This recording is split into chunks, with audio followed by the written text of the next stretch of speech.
대개 이제 사람들이 한의원에 오셔가지고 가장 많이 하시는 말씀들이요. 아유, 선생님, 제가 전에는 안 아팠는데 여기저기가 자꾸 아프기 시작하고요. 자꾸 종합병원이 돼가는 것 같아요. 제가 면역력이 많이 떨어진 것 같은데요.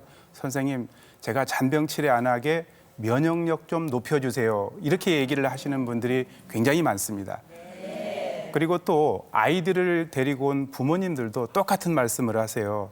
선생님, 우리 아이는 계절만 바뀌면은 잔병 치레를 달고 살고, 그리고 또 한 번 감기가 걸리면은 오래 가요. 그리고 그것이 또 끝나고 날 무렵에 또 다른 질병이 걸려요. 우리 아이 면역력 좀 키워줘서 잔병 치레 좀 안 하게 해주세요. 라고 이렇게 얘기를 하시는 부모님들이 아주 많습니다. 여러분들, 면역이라고 하는 것은요, 질병을 일으키는 세균이나 바이러스 같은 것들이 우리 몸속에 들어올 때 그것을 한번 막아주는 것, 그리고 그런 세균이나 바이러스가 우리 몸속에서 질병을 일으키려고 할 때 질병을 못 일으키게 하는 것, 그리고 하루에 우리 몸속에는 5,000개 정도의 암세포가 생기는데 그것들이 암으로 발전하지 못하게끔 막아주는 것, 이런 것들이 다 모두 다 면역력이라고 이렇게 얘기를 할 수가 있습니다. 이것을 전쟁에 비유한다면은 예를 들어서 외적의 침입을 방어하기 위해 가지고 성을 쌓는 거, 그리고 성 안에 있는 병사들의 힘을 길러주는 거, 이런 것들이 다 면역력이라고 볼 수가 있죠. 이 사람은 중국 그 춘추 전국 시대 의사인 편작인데요. 뭐라고 그랬냐면은 상공, 불치이병, 치미병이다. 여기서 상공이라고 하는 것은 훌륭한 의사, 최고의 의사는 병이 나서 치료하기보다는 병이 되기 전에 치료한다. 여기에 치미병이라는 게 바로 면역력을 증강시켜가지고 질병에 걸리지 않게 한다라는 그런 의미가 되겠고요. 그 다음에 히포크라테스는 뭐라고 얘기를 했냐면은 면역이라고 하는 것은 최고의 의사이고 최고의 치료법이다. 그래서 동양이나 서양이나 면역을 인식하는 것은 같았다라고 이렇게 볼 수가 있습니다. 그 다음에 이 사람은 여러분들 잘 알고 있는 미국의 35대 대통령 존 F 케네디 대통령이죠. 43살의 대통령이 됐어요. 가장 활기찬 대통령이었을 것 같지만 알고 보면 가장 병약한 대통령이었어요. 동생 그 로버트 케네디에 의하면은 우리 형은 어렸을 때 반절은 병원 생활을 했다라고 이렇게 얘기를 했고요. 그리고 재임 기간에는 9번 졸도를 해가지고 병원에 실려갔죠. 철저하게 비밀에 붙여졌지만 그 원인이 2차 대전 때 해군으로 근무할 때 일본 구축함의 공격을 받아가지고 허리를 심하게 다쳐가지고 평생 많은 양의 진통제와 스테로이드를 달고 살았고요.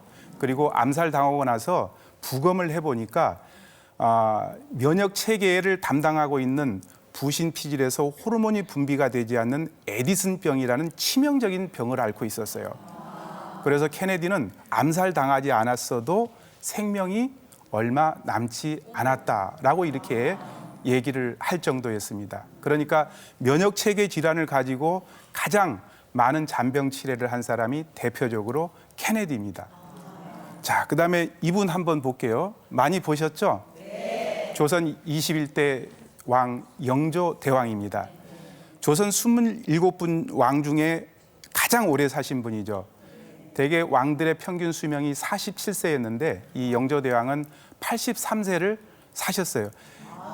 그때 83세라고 하면은 제가 볼 때는 지금 의학적인 이런 거 다 계산할 때 100살은 훨씬 넘어갈 것 같습니다. 이런 영조도 어렸을 때부터 건강한 것은 아니었습니다. 잔병 치레를 너무 많이 했고 아주 손발이 차고 몸이 차서 그 면역이 많이 떨어진 그런 상태였습니다. 그렇지만 철저하게 자기 관리를 했어요.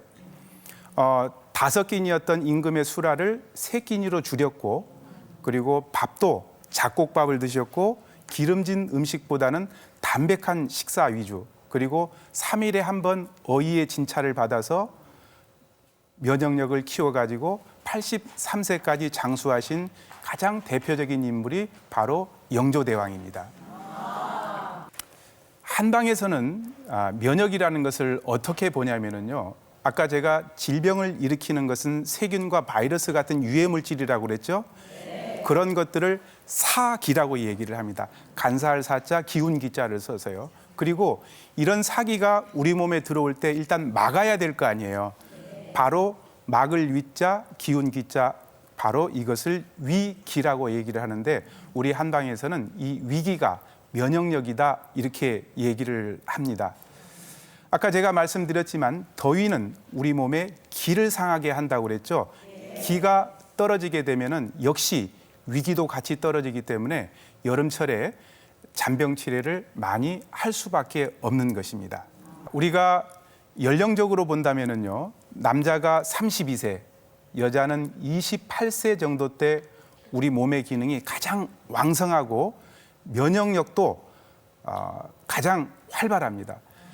매년 1% 정도 면역력이 떨어져서 대개 이제 50대가 되면은 이 젊었을 때 한참 때 면역력의 약 한 70% 정도 그리고 70대가 되면은 면역이 반절 정도밖에 안 됩니다. 그래서 대개 이제 우리가 50대가 되면은 없던 질병도 생겨나고 없던 암도 생겨나기 때문에 우리가 50대 이후를 암 연령이라고 이렇게 얘기를 하는 거죠. 여러분들 면역이 떨어지면 우리 몸에 어떤 질병이 많이 생길까요? 감기, 예, 가장 대표적으로 염자가 들어간 질병에 많이 걸립니다. 감기 염자 안 들어갔는데 감기를요 의학적인 용어로 상기도 감염 이렇게 얘기를 하죠. 그리고 또 결막염, 뭐 중이염, 위염, 장염 그리고 또 뭐 방광염 다 떨어지는데 다 문제가 되는데 또 문제가 되는 게 여러분들 대상포진이 아주 잘 걸립니다. 이 대상포진은 신경통으로 고생하시는 분들이 대상포진 걸리고 난 사람들 중에 한 20% 정도 그런 신경통 계속 가요. 평생을 가요. 정말 고통스러운 질병 중에 하나가 대상포진입니다. 그리고 또 면역이 떨어지는 게 아니라 면역이 과민해도 문제예요. 반응을 안 해야 되는데 반응을 하는 거예요. 자, 이런 경우에는 알러지자가 들어간 질병에 많이 걸려요. 알러지성 비염, 알러지성 천식, 그리고 피부에 알러지가 나타나는 것을 우리가 아토피라고 얘기를 하고요. 그리고 여러분들 이유 없이 두드러기 나타나는 경우 있죠? 네. 그런 경우도 다 면역이 과민해서 생기는 겁니다.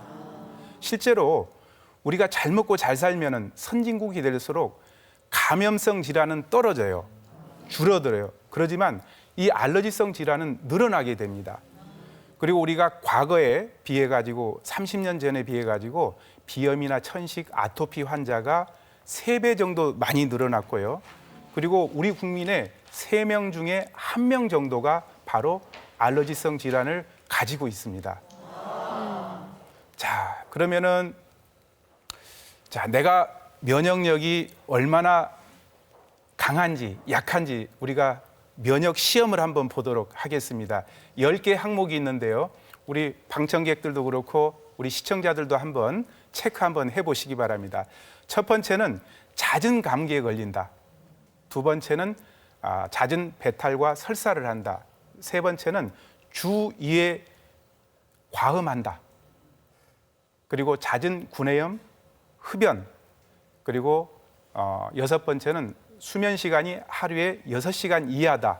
그리고 평소 스트레스를 많이 받고 운동을 잘 하지 않고 가족 중에 고혈압이나 당뇨를 가지고 있는 분이 있다. 마지막으로는 인스턴트나 밀가루 음식을 매일 먹는다. 이 10개 중에 우리 이정민 아나운서 몇 개 정도 되는 것 같아요? 저 솔직하게 말해야 되죠? 그렇죠. 예. 5개 정도. 5개요. 되네요. 우리 김재현 아나운서는 두루두루 해당이 되네요. 아니 그냥 솔직하게 말씀드리면 전 술 담배는 안 하니까 운동은 한 일주일에 1~2번 정도 하고요. 수면 시간을 한 6시간 정도밖에 못 자요. 네. 아니 그렇게 그 불확실하게 얘기하지 마시고 그러니까 몇 개 정도에 계량을 해당이 정확하게 되는지 하셔야죠. 구체적으로 몇 이건 개죠? 시험 보는 두루두루. 예, 우리 김재원 아나운서가 굉장히 어려운 질문을 피해간 것 같은데 되게 이제 8개 이상이 해당이 된다면은 면역에 심각한 문제가 있기 때문에 반드시 의사의 진찰이 필요하고요. 그래서 그래도 5개에서 7개 정도 되면은 빨간 불 정도, 우리 이정민 아나운서처럼 그래서 면역에 신경을 써야 되겠고, 그리고 4개 이하면은 그래도 비교적 면역이 잘 관리가 되고 있다, 이렇게 얘기를 할 수가 있습니다. 실은 저 4개 이하예요. 자, 우리가 면역력을 높이기 위해서 일상적으로 어떤 생활을 해야 될 것인가 한번 살펴보도록 할게요. 첫 번째, 장을 건강하게 해야 됩니다.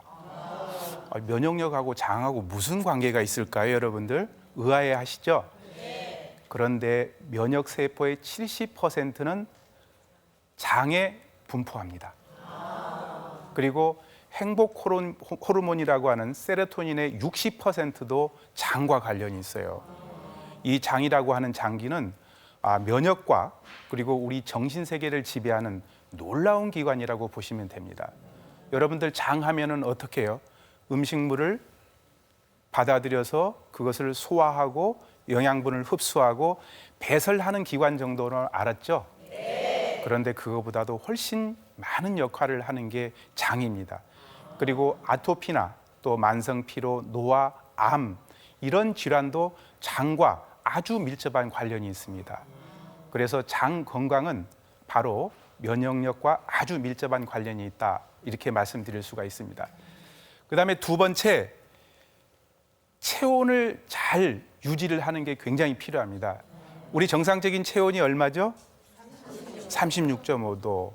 우리 김재원 아나운서는 체온 재봤어요? 아니요, 저는 체온 잴 일이 별로 없어서. 우리 이정민 아나운서는 아플 때 가끔 재죠. 남편이 잘 그러면은 재주십니까? 예? 네, 남편. 뭐 그냥 제가 스스로 재는데 네. 요즘 기계가 좋아요. 근데 예. 이게 미열이 있다 그러죠. 저는 사실 방송을 좀 집중해서 하거나 힘든 날은 머리가 띵한 게 이렇게 열이 나는 느낌이 네, 자꾸 네. 나요. 저희 집에 체온계라고는 손바닥밖에 없어요. 네, 그래서 근데 실제로 우리가 체온을 재보면은요, 36.5도보다 낮은 경우가 많아요. 그래요? 네. 일본의 이시하라 유미 박사의 이론에 따르게 되면은 체온이 1도 올라가면은 면역력은 5배 정도 늘어나고요. 반대로 체온이 1도 떨어지면은 우리 몸의 면역력은 30% 정도 떨어진다고 그래요. 그게 이제 왜 그러냐면은 여러분들 우리 몸의 체온이 떨어지면은 혈관이 어떻게 되겠어요? 수축이 되겠어요? 확장이 되겠어요? 네. 공부하셨어요? 네. 혈관이 수축이 되죠. 혈관이 수축이 되면 혈액순환이 잘 될까요? 네. 도로가 좁으면 차가 잘 못 다니죠. 똑같습니다. 혈액순환이 안 되면 각 조직에 영양 공급이 안 되겠죠. 그러면 각 조직에 영양 공급이 안 되면 기능도 떨어지고 면역력도 당연히 떨어집니다. 그래서 체온을 유지를 하는 거, 잘 유지를 하는 게 면역력 증강에 굉장히 중요합니다. 그다음에 세 번째는 꾸준한 운동을 해야 됩니다. 운동을 하게 되면은 혈관이 확장이 될까요? 좁아질까요? 확장이 되죠. 그러면 혈액순환이 당연히 잘 될 거고요. 그리고 또 조직에 영양 공급이 잘 되니까 면역력도 당연히 올라갑니다. 자, 그리고 물을 잘 마셔주는 것이 굉장히 중요합니다. 이 물이라고 하는 것은 아주 강력한 면역 증강제라고 이렇게 보시면 되겠습니다. 물을 마시게 되면 우리 몸 속에 노폐물을 잘 배설시킬 수 있고 또 우리 몸에 산소 공급도 잘 될 수가 있죠. 그리고 당연히 세포의 기능도 활성화가 됩니다. 그래서 여름철에는 하루에 8잔 이상의 물을 잘 마셔주는 것이 좋겠고요. 꼭 이것은 여름철뿐만 아니라 평소에 생활하면서 물을 잘 마셔주는 것이 좋습니다. 우리 몸의 노화라고 하는 것도요, 우리 몸에 수분이 부족해지는 과정으로 설명을 할 수가 있습니다. 엄마의 난자하고 아버지의 정자가 만났을 때 이것을 수정란이라고 하는데 그때 물의 비율이 99%, 그리고 청장년이었을 때 우리 몸의 수분은 65% 정도 되는데 우리가 자연사를 할 때 우리 몸의 수분은 50% 정도밖에 안 됩니다. 그러니까 결국은 노화라는 것도 우리 몸에서 수분이 부족해지는 과정으로 이해를 하시면 되겠습니다. 그럼 자꾸 수분을 보충해주면 좀 안 늙을 수 있는 건가요? 자꾸 먹고 싶네요. 그렇죠. 물도 피부가 있는데. 건조해지면은 노화가 빨리 오듯이 예. 우리가 물을 자주 마셔주는 것도 건강에 도움이 많이 되죠. 저는 여름철에는 얼음을 달고 살거든요. 네. 얼음물을 많이 마시는 것도 괜찮은가요? 이제 얼음물을 많이 드시게 되면은 이제 여름철은 속이 차기 때문에 문제가 될 수 있습니다. 그래서 약간 좀 너무 차게 드시지는 마시고요. 예. 그리고 스트레스나 화를 줄이는 거, 뭐 이건 설명을 안 해도 잘 아실 겁니다. 왜 그러냐면은 스트레스나 화를 받게 되면은 우리 몸에 부신이라는 데서 이 코티졸이라는 호르몬이 분비가 되는데, 이 코티졸이라는 호르몬은 우리 몸의 면역 체계를 무장 해제시키는 호르몬이라고 보시면 됩니다. 그리고 기타 뭐 술을 많이 먹거나 담배를 많이 피우는 거, 그리고 여러분들 때를 많이 미는 거, 이거 피부 면역에 아주 안 좋습니다. 그리고요, 이 사소한 거지만 코털을 다 뽑아버리는 사람들, 이것도 문제가 되고요. 그리고 구강 청정제를 습관적으로 사용하는 분들, 왜냐하면 우리 구강에는 유해한 균도 있지만 좋은 균도 훨씬 많거든요. 그래서 구강 청정제를 습관적으로 쓰는 것도 안 좋습니다.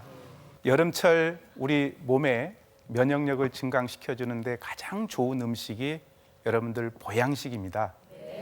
우리가 보양식 매일 먹지만, 자주 먹지만 그 효능과 가치에 대해서 잘 몰랐던 것이죠. 우리가 살면서 그런 거 많지 않습니까? 여러분들 공기의 고마움 알고 계세요? 잘 모르죠. 여기 공기 없다고 한번 생각을 해보세요.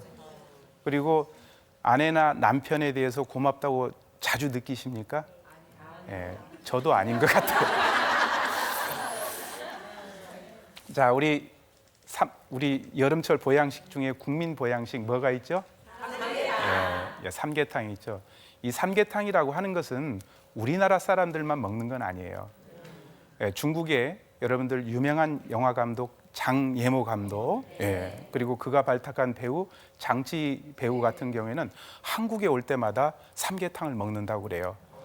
제가 보지는 않았지만, 그리고 일본의 유명한 영화 감독이자 작가인 무라카미 류는 자신의 소설에서 생명을 입으로 불어넣은 듯한 삼계탕이야말로 한국의 가장 훌륭한 음식이다라고 이렇게 자기 소설에 기록을 해놓고 있습니다. 자, 이렇게 삼계탕이 우리 몸에 좋은 이유는요, 삼계탕은 질 좋은 단백질과 꼭 음식으로 먹어야만 하는 필수 지방산이 아주 많이 들어 있습니다. 단백질이 23%, 지방이 16%, 어떤 고기보다도 그 함량 비율이 높습니다. 그렇기 때문에 면역력 증강에 도움이 많이 되고요. 그리고 또 닭에서 어떤 부위가 가장 맛있을까요? 우리 김재훈 아나운서. 닭은 다리죠. 닭은 닭. 아니에요. 저는 네. 닭 다리보다는 날개. 네. 날개가 네. 맛있던데. 우리 그래도 이정민 아나운서의 아름다운 피부가 바로 닭 날개 때문이었거든요. 아, 그래요? 양귀비가 예. 과일 중에는 여지를 가장 좋아했고요. 그리고 육고기 중에는 날개를 좋아했어요. 날개에는 젤라틴 성분들이 많이 들어있기 때문에 노화를 방지해주고 피부 미용에 도움이 많이 됩니다. 그래서 여자들이 남자들 보고 날개 먹지 말라고 맞아요. 그러는군요. 깊은 자, 또 뜻이 있었네요. 그런 이유도 있어요. 사실은 닭 날개를 우리 한약재로는 행영이라고 그러는데요. 옛날에는 아들 낳는 처방에다 넣었어요. 그래요. 아, 그게 약으로 쓰일 정도였군요. 약으로 쓰였죠. 어머. 이 행령에는 닭 날개에는 뮤신이라는 성분들이 많이 들어있는데, 이 뮤신 성분 자체가 남성 호르몬 분비를 촉진시켜줍니다. 그래서 남자들의 정자의 수를 많게 하고 정자의 활동력을 높여줄 뿐만 아니라 정자의 기억률을 낮춰주는 효능이 닭 날개에는 있죠. 여태까지 닭다리만 줬는데 이제부터는 닭 날개를 많이 드려야 되겠네요. 그래서 옛말에 닭 날개를 먹으면은 이렇게 날아가는 게 아니라 다 이유가 있었죠. 바람 난다는 이유가. 사실은 닭은요, 껍질만 벗기고 먹이면은 칼로리가 굉장히 낮아요. 네. 우리가 삼겹살 100g에 300kcal인데 껍질만 먹고 먹으면은 100kcal밖에 안 돼요. 그러니까 다이어트에 도움이 많이 될 수 있죠. 뱃살 줄이는 데 도움이 많이 돼요. 참 살면서 어려운 것 중에 하나가 뱃살 줄이는 것 같아요. 그렇죠? 살면서 참 어려운 것 중에 하나가 아내나 남편한테 잘해주는 것, 참 이런 것도 어려운 것 같고요. 박사님도 그러세요? 이하동무님. 사실은 옛날에도 그렇지만 지금도 그렇지만 옛날에도 이 닭은 원기 회복을 시키는데 많이 써왔습니다. 세종대왕이 왕위에 오르고 난 2년 뒤에 어머니 원경왕후 민씨가 돌아가시는데 그 슬픔에 식음을 전폐하고 체력이 많이 떨어졌을 때 아버지 태종이 닭죽 그릇을 들고 가서 세종에게 닭죽을 먹여서 기운을 찾게 합니다. 또 그뿐만 아니라 영조 49전에 세손 이산 후일에 정조가 되죠. 큰 병으로 몸이 안 좋고 기력이 많이 떨어졌을 때 손자에게 닭죽을 먹여서 기록 원기를 회복했다라는 것이 실록에 나와 있을 정도입니다. 자, 우리가 삼계탕에 들어가는 게 뭐죠? 인삼. 인삼을 대추도 들어갑니다. 인삼을 학명으로는 파낙스라고 이렇게 얘기를 해요. 파낙스가 그리스 히란 말로 만병통치약이라는 말. 여러분들 영조대왕이 제가 아까 83세까지 사셨다라고 말씀을 드렸는데 이 영조대왕의 장수 비결이 인삼이었어요. 영조는 매년 20근의 인삼을 드셨다라고 이렇게 실록에 기록이 되어 있는데요. 20근은 지금으로 말하면 12kg 이상 드셨어요. 그리고 중국 황제 중에 가장 오래 사신 청나라의 걸륭 황제가 큰 병이 났을 때도 역시 인삼으로 치료를 했고, 여러분들 북한의 유도 선수 개순이 선수 알죠? 개순이 선수가 항상 인터뷰할 때 자기는 우승 비결이 인삼 먹고 우승했다. 그리고 일본의 아키토 일왕의 장자인 나루히토 황태자가 이 정자 부족증으로 결혼한 지 6년이 되도록 아기를 갖지 못했는데 정자 부족에 효과가 있는 인삼을 먹고 그 다음에 등열을 하게 되죠. 이 인삼이 맞지 않는 사람들이 있어요. 인삼은 열한약재다, 찬약재다? 열한약재죠. 그래서 대개 평소에 열이 많은 사람들이 먹게 되면은 그렇게 효과를 많이 못 볼 수가 있고요. 인삼의 주성분이 여러분들 사포닌이죠. 원래 이 사포닌이라는 말이 그리스 말로 사포나라고 하는데 그게 비누라는 말이에요. 여러분들 비누 거품 있죠? 우리 영어로 비누를 숍이라고 그러죠. 근데 우리가 콩을 씻어 보면 어떻게 거품이 나죠? 그게 다 사포닌 성분 때문에 그렇습니다. 대추를 씻어도 거품이 나는 게 사포닌 성분 때문에. 그런데 이 사포닌을 분해할 수 있는 능력이 떨어지는 사람들이 있어요. 대개 우리나라 사람들 중에 약 한 20% 되는 걸로 추측하고 있는데 이런 사람들은 인삼을 드셔도 그렇게 크게 효과를 못 볼 가능성이 있습니다. 또 삼계탕에 들어가는 게 뭐죠? 마늘. 우리 민족의 영웅인 송기정 선수가 1936년 베를린 올림픽에서 마라톤에서 세계 신기록으로 우승을 하죠. 기자들이 가서 물어봅니다. 송기정 선수는 뭐 먹고 이렇게 우승할 수 있었는가? 송기정 선수가 나는 마늘 먹고 우승했다. 그래서 실제로 마라토너들에게 이 마늘이 하나의 음식이 됐습니다. 그뿐만 아닙니다. 이 마늘은 피라미드 노동자들, 그리고 고대 올림픽 출전 선수들, 그리고 만리장성을 쌓는 노역자들한테 마늘을 먹였고요. 그리고 여러분들 마늘은 일해백리한 식품이다. 들어보셨죠? 한 가지 해로움과 100가지 이로움. 한 가지 해로움은 뭘까요? 냄새. 나머지 100가지 이로움이 있대요. 근데 한 가지 해롭고 100가지 이로움이 있으면 먹어야 돼요, 말아야 돼요? 당연히 먹어요. 죽어도 먹어야 되죠. 이 마늘은 동서양을 막론하고 스태미너 식품이었습니다. 지금도 유럽에서는 경주마들의 체력을 길러주기 위해서 사료에다가 마늘을 넣는다고 그러죠. 그리고 여러분들 미국의 전 대통령이었던 빌 클린턴 대통령이 마늘을 그렇게 좋아했대요. 이 마늘에 들어있는 성분이 아연 성분입니다. 이 아연 성분은 남성 호르몬과 여성 호르몬을 둘 다 이렇게 증강시켜주는 아주 좋은 음식이죠. 그리고 마늘을 먹어보면 냄새가 독특하잖아요. 이게 알리신 성분 때문에 그러는데 이 성분 자체가 아주 항생제 역할을 합니다. 페니실린 같은 역할을 해요. 그래서 세계 1, 2차 대전 때 페니실린이 떨어졌을 때 그것을 마늘이 대처를 했어요. 그래서 이 알리신 성분 자체는 우리 몸속에 콜레스테롤을 줄여주고 그리고 혈액을 맑게 하면서 혈관을 튼튼하게 하고 중풍의 원인이 되는 혈전을 없애줍니다. 그렇기 때문에 고혈압이나 동맥경화, 그다음에 관상동맥 질환, 중풍을 예방하는 데 마늘이 도움이 많이 됩니다. 닭고기와 인삼 그리고 마늘이 어우러진 삼계탕이야말로 여름철 보양식이면서도 우리 몸의 면역력을 길러주는 아주 훌륭한 음식이라고 얘기를 할 수가 있습니다. 자, 두 번째 우리 보양식 장어. 네, 장어. 이 장어의 이 만자를 한번 봐요. 만자가 고기여자에다가 날일자, 넉사자, 또우자죠. 하루에 4번 먹어도 또 먹고 싶어하는 고기가 장어랍니다. 그리고 이 장어는 이집트 파라오들의 건강식이었고요. 천재적인 예술가 미켈란젤로의 장수 음식이 장어였습니다. 미켈란젤로는 1475년에 태어나서 90살까지 사십니다. 네, 굉장히 장수했죠. 그리고 한 해 뒤에 태어난 우리나라의 연산군, 19살에 임금이 돼서 31살에 중종반정에 의해 가지고 폐위되면서 강화도 교동으로 귀향을 가죠. 이분도 장어를 좋아했습니다.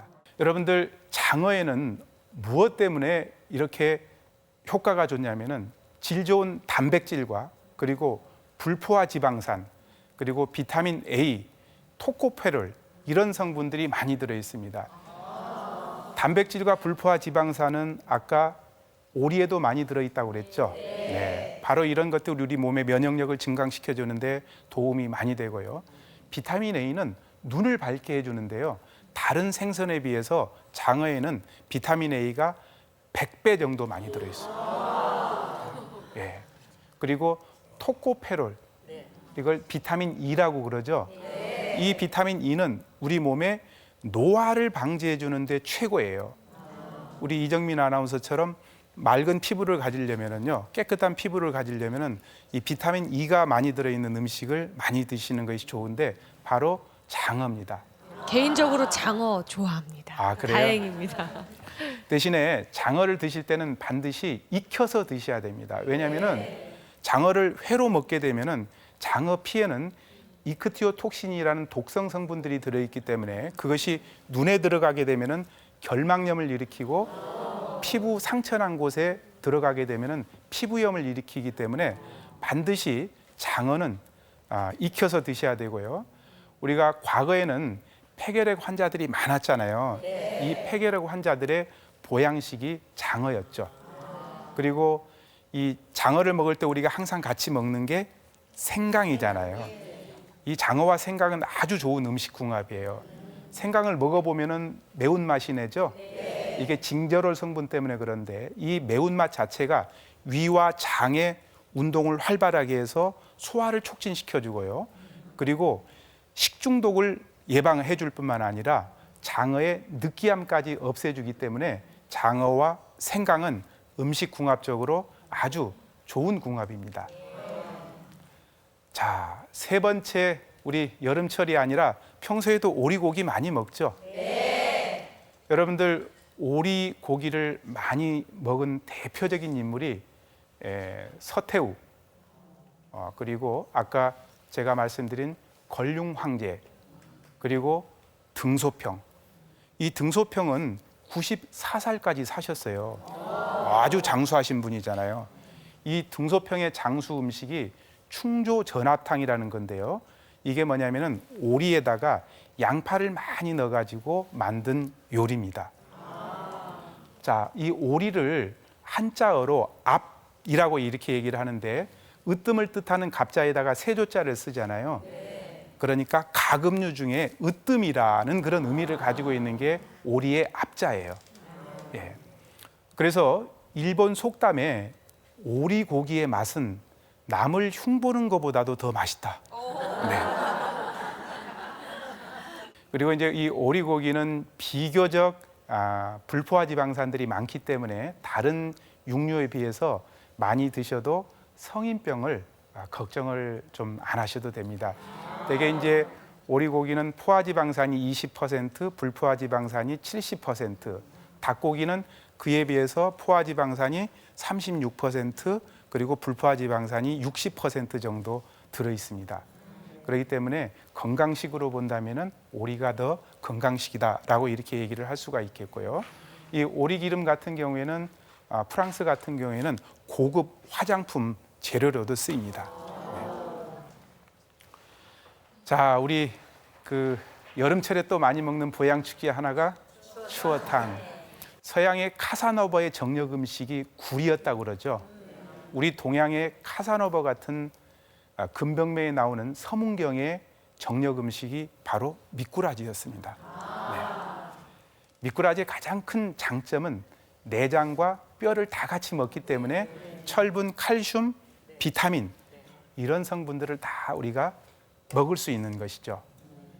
그렇기 때문에 골다공증 환자들 그리고 또 빈혈이 있는 사람들 이런 사람들이 추어탕을 드시면 도움이 많이 되는데 우리가 추어탕 만들 때 꼭 넣는 양념이 뭐죠? 산초. 예, 산초죠. 이 산초는 그 독특한 맛이 나는데 그 독특한 맛을 내는 성분이 샨쇼올 성분이에요. 이 샨쇼올 성분 자체는 굉장히 열한 성질을 가지고 있습니다. 그래서 위와 장을 뜨겁게 해주죠. 튼튼하게 해줍니다. 그리고 식중독을 예방해 주기도 하고 그리고 또 여름철에 생길 수 있는 여러 가지 장 질환을 예방해 주기도 합니다. 어렸을 때 저희 집에는 이 산초나무가 한 5그루 이상 있었어요. 그래서 김치를 담글 때마다 산초 잎을 넣거나 산초 가루를 넣어서 김치를 담았어요. 그렇게 되면은 맛이 굉장히 독특할 뿐만 아니라 이게 빨리 씌어지질 않아요. 그래서 이 여름철에 추어탕 먹을 때 우리가 산초를 넣어서 먹는 것이 음식 궁합적으로 아주 좋은 음식 궁합이라는 거예요. 여름에 약이 되는 어패류에 대해서 말씀을 드리도록 하겠습니다. 여러분들 우리가 여름철에 어패류 먹는 거 좀 꺼리는 경우가 많죠. 그게 이제 식중독이나 그리고 비브리오 폐혈증 때문에 그러는데 우리가 익혀서 먹으면 안전해요. 85도 이상. 그래서 이 어패류에는 질 좋은 단백질이 많기 때문에 아주 좋은 면역 증강제라고 볼 수가 있습니다. 그 중에 첫 번째가 전복. 네. 이 전복은 바다의 불로초. 불로초 하니까 생각나는 사람 누구 있어요? 진시황. 예. 이 진시황은 중국 천하를 통일하고 자기가 평생 오랫동안 이 나라를 지배해야 되기 때문에 늙지 않는 음식에 대해서 아주 관심이 많았어요. 그래서 자기 신하 중에 가장 믿을 만한 서복이라는 사람을 제주도 쪽에 보내가지고 불로초를 찾아오라고 그러죠. 그래서 뭐 정확하게 기록은 나와 있지는 않지만 전설에 의하면은 서복이 제주도에 와서 전복을 가지고 갔다 이런 얘기도 있을 정도입니다. 그리고 진시황뿐만 아니라 조조도 전복을 아주 좋아했다고 그러죠. 그리고 또 서양 사람들은 이 전복을 먹지 않았어요. 왜 그러냐면은 다른 조개류하고는 달리 이 전복이 외쪽이래 가지고 이 사랑에 실패한다라는 편견을 가지고 있었기 때문에 서양 사람들은 한동안 전복을 먹지 않았습니다. 우리 궁중 요리에도 전복이 많이 나오죠. 이 전복에는 질 좋은 타우린 성분과 그리고 단백질이 많이 들어 있습니다. 여러분들 타우린 많이 들어보셨죠? 뭐 이제 우리가 건강 음료 얘기할 때 타우린 몇 퍼센트 들었다 이렇게. 이 타우린은 우리 몸에 간 기능을 활성화시켜주기 때문에 피로를 풀어주는데 타우린만한 게 없어요. 그뿐만 아니죠. 숙취 해소, 그다음에 만성 피로, 그리고 최근 연구에 의하면은 이 타우린이 알츠하이머성 치매에도 효과가 있다라는 그런 논문도 나와 있습니다. 자, 그다음에 이제 우리가 등푸른 생선 중에 고등어. 고등어를 요새 금등어라고 그래요. 예, 한 마리에 13,000원 간다고 그러거든요. 예. 여러분들 클레오파트라의 연인이었던 시절을 위해서 클레오파트라가 준비했던 음식이 고등어 케밥 요리였어요. 예. 이 고등어에는 오메가3 성분들이 다른 고기보다도 월등하게 많이 들어있죠.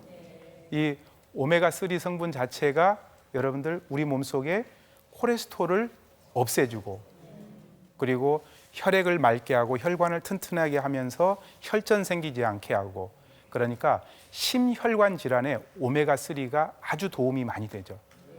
그리고 이 고등에는 DHA 성분들이 많이 들어있는데, 애기들 다 키워보셨으니까 애기들 공부 잘하라고 옛날에 DHA 든 성분들 많이 먹였죠. 뇌 기능을 활성화시켜주는 역할이 있습니다. 자, 하버드 대학에서 나온 논문을 보게 되면은요, 일주일에 2번 정도 고등어를 먹게 되면은 심장병으로 인한 돌연사를 한 50% 정도 낮출 수 있다라는 그런 논문도 나와 있죠. 여러분들 에스키모인들 아시죠? 네. 이 사람들은 하루에 생선을 한 400g 정도 먹어요. 이것저것 생선 다 먹다 보니까 그 안에 오메가3 성분을 당연히 많이 섭취할 수밖에 없겠죠. 네. 그래서 이 사람들은 심장에 혈액을 공급해주는 관상동맥 질환이 거의 없어요. 그런데 이 사람들이 그 지역에 살지 않고 다른 지역으로 이사를 가가지고 그 이사 간 지역 사람들의 음식을 먹게 되면은 상대적으로 생선을 적게 먹게 되겠죠. 네. 그러면 오메가3 성분도 적게 이런 경우에는 이 심장 관상동맥 질환이 훨씬 많이 증가됨을 알 수가 있습니다. 김재원 아나운서가 아까 처음에 1년에 한 번 딱 먹는다라는 민어, 이 백성들의 고기다, 백성 민자를 써서. 그런데 사실 민어가 백성들이 먹었겠어요? 비싸요. 네, 그렇죠. 임금님의 수라상이 올랐습니다. 그래서 옛말에 여름 보양식의 1품은 민어요, 2품은 돔이요, 3품은 보양식이다. 예, 기름기가 적고 담백하고 냄새가 없기 때문에 고급 생선이죠. 그래서 고혈압 환자나 당뇨 환자들이 먹어도 무병합니다. 민어에서 제일 맛있는 부위, 우리 김재현 아나운서 뭐 좋아하세요? 제가 먹는 민어탕은 요만한 거 한 점 들어있는 민어탕이거든요. 그래서 부위 구분은 잘 못합니다. 네. 민어에서 제일 맛있는 부위는 불에죠. 네, 민어 불에. 민어 불에를 우리 한방에서는 약으로 써요. 어교라고 해서 어디에 쓰냐면은 습관성 유산이나 여성들의 불임에 민어 약, 불에를 어교라는 약으로 씁니다.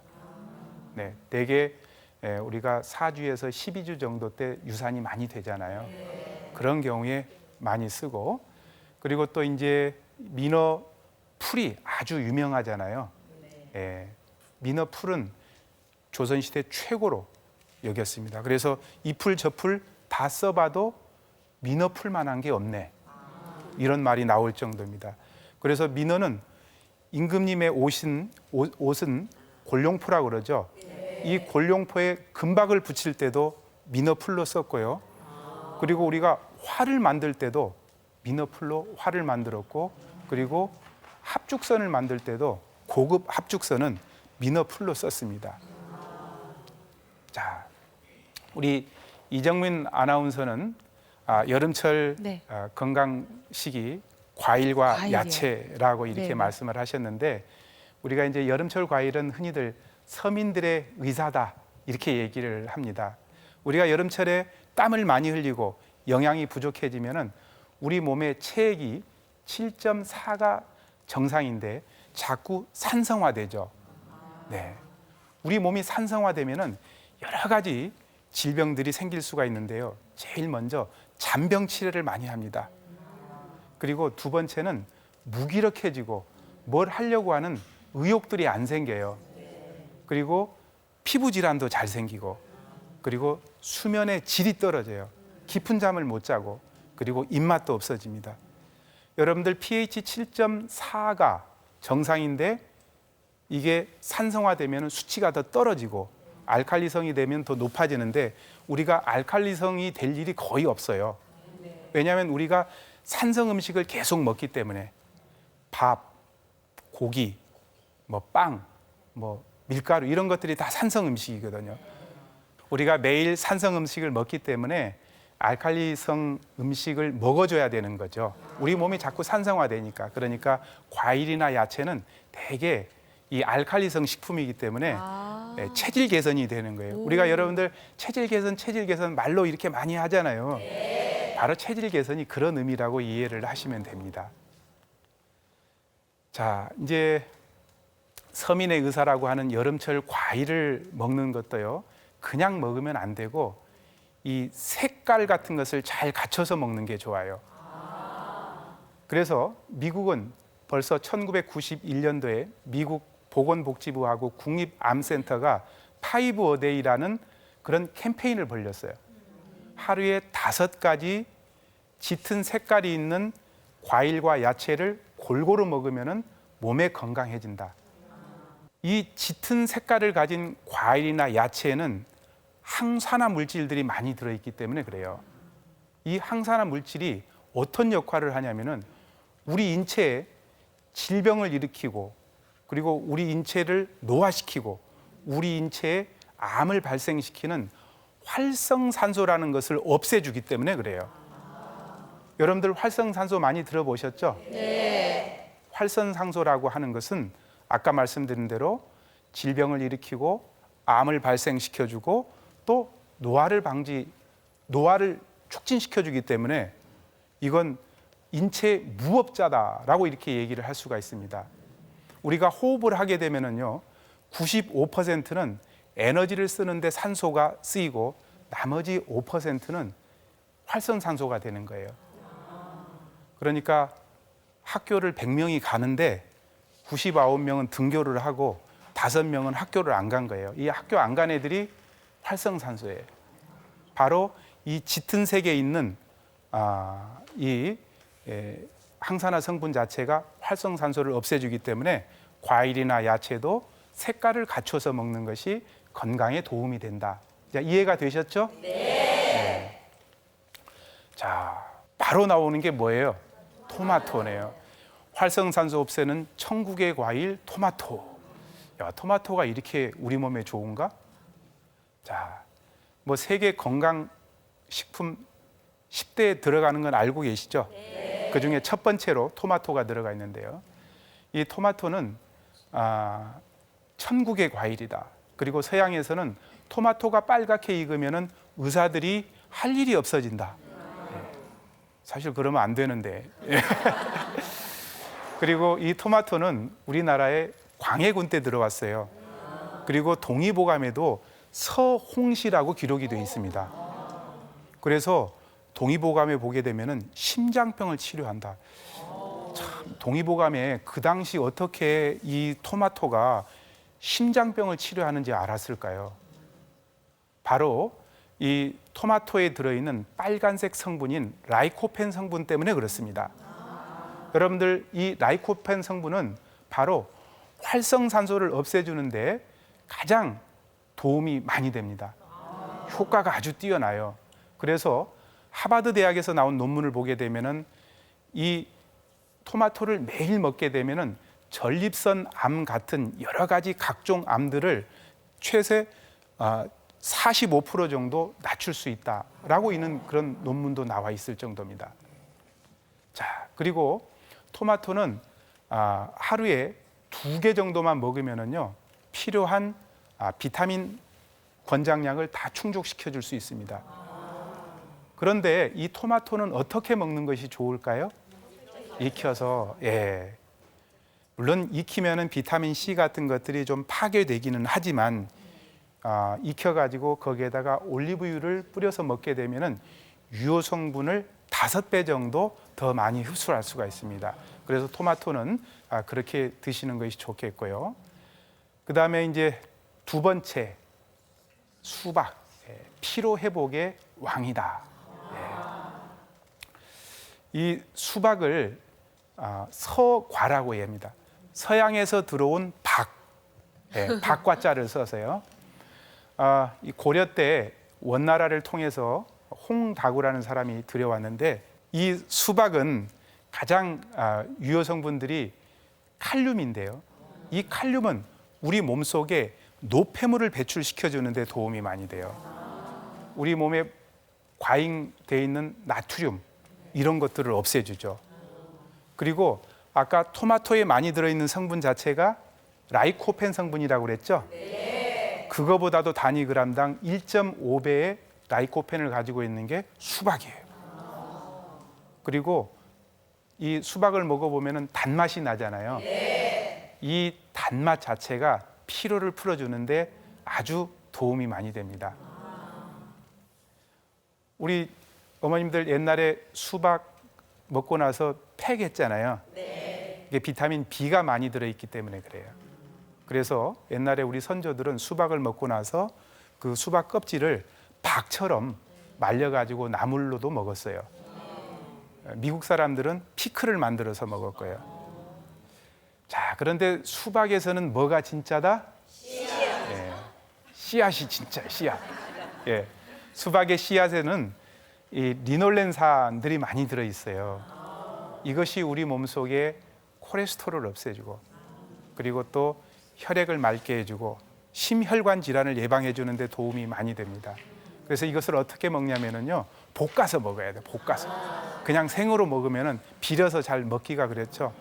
그래서 옛날에 중국 황제들이 정력제로 썼던 것들이 수박씨, 호박씨. 그리고 이집트 사람들은 이 수박씨를 가지고 변비약으로도 많이 썼습니다. 볶아서 어떻게 먹을까요? 그냥 씹어서 먹으면 호박씨 이렇게 먹듯이. 굉장히 한번 먹어보십시오. 고소해요. 여태까지 그 아까운 걸 다 버렸네요. 다 뱉었는데. 자, 그다음에 이제 우리가 먹는 화장품이라고 하는 복숭아를 한번 볼게요. 우리나라 속담에 참외밭집 딸은 못생겼지만 복숭아밭집 딸은 예쁘다. 미국에서도 예쁜 여자들을 복숭아에 비유를 했어요. 그리고 이 본초 강목에 보면은 이 복숭아는 여성들의 과일이다. 여성들을 아름답게 한다. 그것은 왜 그러냐면은 이 복숭아에 많이 들어있는 당분이나 유기산, 비타민, 식이섬유 이런 것들 때문에 그렇습니다. 그래서 우리가 복숭아를 종합 영양제다 이렇게 얘기를 하죠. 그리고 이 복숭아에는 아스파라긴산이 많이 들어있어요. 아스파라긴산 어디서 많이 들었더라? 콩나물. 아스파라긴산은 간 기능을 활성화시켜주기 때문에 피로를 풀어주고 숙취 해소에 도움이 많이 되죠. 그리고 유기산 성분은 니코틴을 배출해 주는데 도움이 돼요. 우리 김재현 아나운서는 술, 담배를 안 하시니까 복숭아를 안 드셔도 될 것 같아요. 그런 건가요? 자, 우리가 이제 매일 먹으면은 약보다 좋은 여름 채소에 대해서 알아보도록 하겠는데요. 우리가 여름 채소에는 수분들도 많고 그다음에 비타민들도 많이 들어있고 그리고 또 식이섬유들이 많이 들어있기 때문에 여름철 건강에 도움이 많이 되죠. 가장 대표적으로 우리가 혈액은 깨끗하게 혈관은 튼튼하게 이게 바로 양파입니다. 제가 이렇게 항상 그 의학을 생각하면서 느끼는 게 뭐냐면은 우리가 앞으로 이제 100세까지 머지않아 살 건데 100세 건강이 가장 중요한 것 중에 하나가 깨끗한 혈액을 가지는 거 그리고 튼튼한 혈관을 가지는 게 굉장히 중요한 것 같아요. 이 KBS 건물이 100년을 가려면은 기초공사 뭐 또 이런 기둥 이런 것도 다 중요하지만 참 중요한 것 중에 하나가 배관 시스템이죠. 바로 우리 몸에서 배관 시스템의 역할을 하는 게 혈액과 혈관입니다. 이 혈액과 혈관이 건강하기 위해서 우리가 평소에 먹는 음식 중에 양파만한 음식이 없어요. 알렉산더 대왕은 병사들의 힘을 기르기 위해서 양파를 병사들에게 계속 공급했고 그리고 여러분들 기린이 양파를 좋아한다라는 거 아십니까? 모르시죠? 기린이 왜 양파를 먹을까요? 네, 목이 길어서요. 네. 맞습니다. 우리 이정민 아나운서요. 이 기린의 머리는 대개 지상에서 5m 정도 위에 있는데요. 거기까지 혈액이 가려면은 심장이 얼마나 세게 펌핑을 해야 되겠어요. 그래서 기린의 혈압은요, 우리 사람 혈압의 2배예요. 그러다 보니 항상 기린은 고혈압이 문제예요. 기린도 중풍이 잘 옵니다. 어머. 예. 그래서 기린의 고혈압 건강 음식으로 양파를 많이 먹여요. 이 양파가 혈액을 맑게 하고 혈관을 튼튼하게 하고 혈전을 없애주고 혈압을 낮추면서 동맥경화, 심혈관 이런 질환을 예방해 주기 때문에 양파가 도움이 되는데 이 양파에 도움이 되는 성분 자체가 퀘리스틴 성분이에요. 근데 이 퀘리스틴 성분은 양파를 보면은 이 겉껍질은 무슨 색이죠? 황색, 빨간색, 그리고 하얀색이죠. 그런데 이 퀘리스틴 성분은 겉껍질에 10배 더 많이 들어있어요. 그래서 양파를 건강식으로 먹으려면 겉껍질을 먹어야 돼요. 근데 사실은 우리 과일 자체나 이 야채들 중에 겉껍질이나 이런 부분들이 유효 성분들이 들어있는 부분들이 많죠. 그래서 녹차의 카테킨, 그 다음에 토마토의 라이코펜, 그리고 이 양파의 퀘스틴, 이 세 가지는 분자 구조가 동일해요. 그래서 하는 역할이 거의 똑같다라고 이렇게 보시면 돼요. 항산화 작용이 뛰어나죠. 아까 항산화 작용은 항산화 물질은 우리 몸에 뭐를 없앤다? 활성산소. 활성산소는 뭐 같은 존재다? 인체의 무법자 같은 존재다. 활성산소는 어떤 질환을 일으킨다? 암, 여러 가지 질병, 노화. 바로 이 퀘르스틴 성분 자체가 그런 역할을 한다라는 거 여러분들 아시고, 그래서 이제 중국 사람들도 기름진 음식들을 많이 먹잖아요.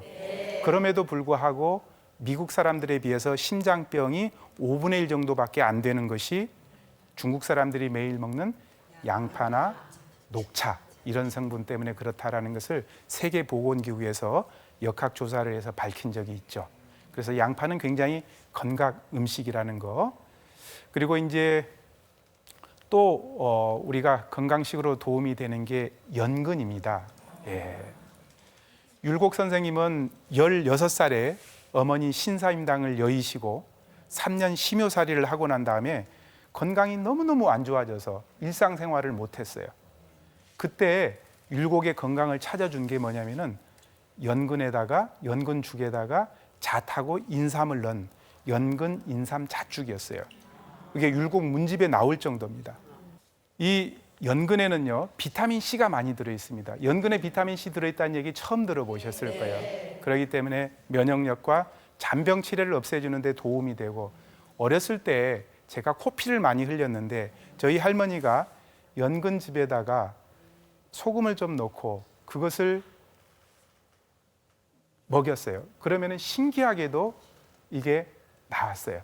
이 탄닌 성분들이 들어있기 때문에 지혈시켜주는 역할이 있습니다. 그리고 혈관을 튼튼하게 해주는 역할이 있죠. 그리고 이 연근에는 칼륨이라는 성분들이 들어있는데 아까 칼륨이 어디에 들어있죠? 수박. 그래서 우리 몸속에 노폐물을 배출시켜주고, 그리고 이 연근에는 레시딘 성분들이 들어있는데 이 레시딘 성분이라고 하는 것은 우리 뇌의 30%를 구성하고 있는 물질이 레시딘이에요. 그렇기 때문에 바로 이 율곡이 9번 과거를 봐서 9번 장원급제를 했는지 모르겠습니다. 그리고 식이섬유들이 많이 들어있기 때문에 변비나 과민성 대장증후군에 좋은 것이 바로 연근입니다. 자, 부추 많이 드시죠? 네.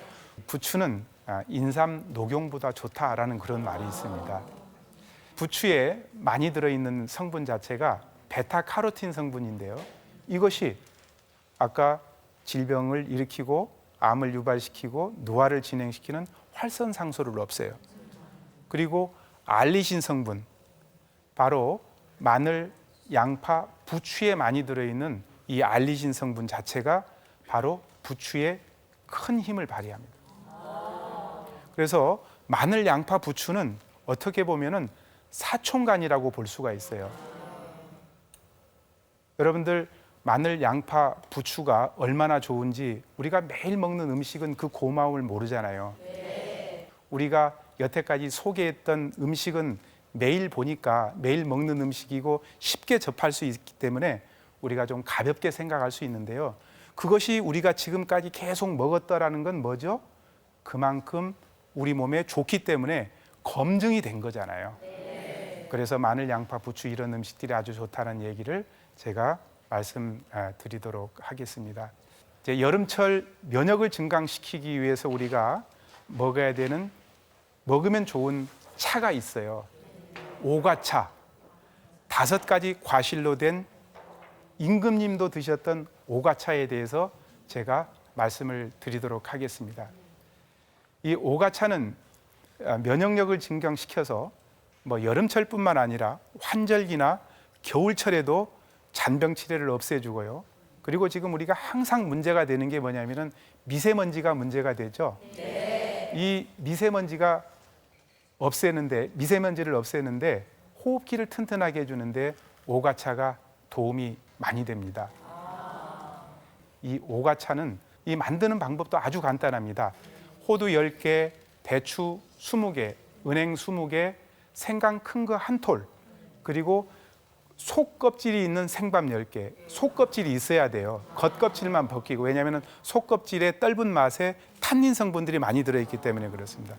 거기에다가 4000cc 물을 넣고 1시간 정도 끓인 다음에 이제 그 양이 반절 정도 줄어들면은 그 건더기는 건져서 그냥 드셔도 돼요. 그 건더기. 그리고 이제 물을 냉장고에 넣었다가 보관해서 드시면 되는데, 좀 심심하다 싶으면은 꿀이나 황설탕 같은 것을 타서 드시는 것도 도움이 되는데, 이 오가차를 먹어보면은 굉장히 맛이 좋아요. 구수한 냄새가 나고요. 그래서 여름철뿐만 아니라 평소에 우리가 사계절에 면역이 떨어져서 잔병 치레가 많은 사람들 같은 경우에는 임금님이 좋아했다라는 오가차를 드시는 것도 도움이 많이 되고, 여름철은 흔히들 면역이 많이 떨어지는 계절입니다. 왜 그런다고요? 더위 때문에 그렇죠. 더위는 기를 상하게 하기 때문에. 그래서 동의보감에도 여름철 건강관리가 다른 계절들보다도 어렵다라고 이렇게 얘기를 한 것이죠. 이 여름철에 면역 관리를 잘 하는 것은 여름철 그 계절도 나는 것도 중요하겠지만 다가오는 가을철이나 겨울철에 예방주사 맞는 것과 같은 그런 의미라고 생각을 하시면 됩니다. 그리고 앞으로 이제 우리가 100세 시대를 사는 데 있어서 면역력이 관건인 것 같습니다. 그래서 면역력을 잘 관리를 하셔가지고 건강하고 행복한 삶을 사시는 여러분들이 되기를 기원드리면서 제 강의는 이것으로 마치도록 하겠습니다. 감사합니다.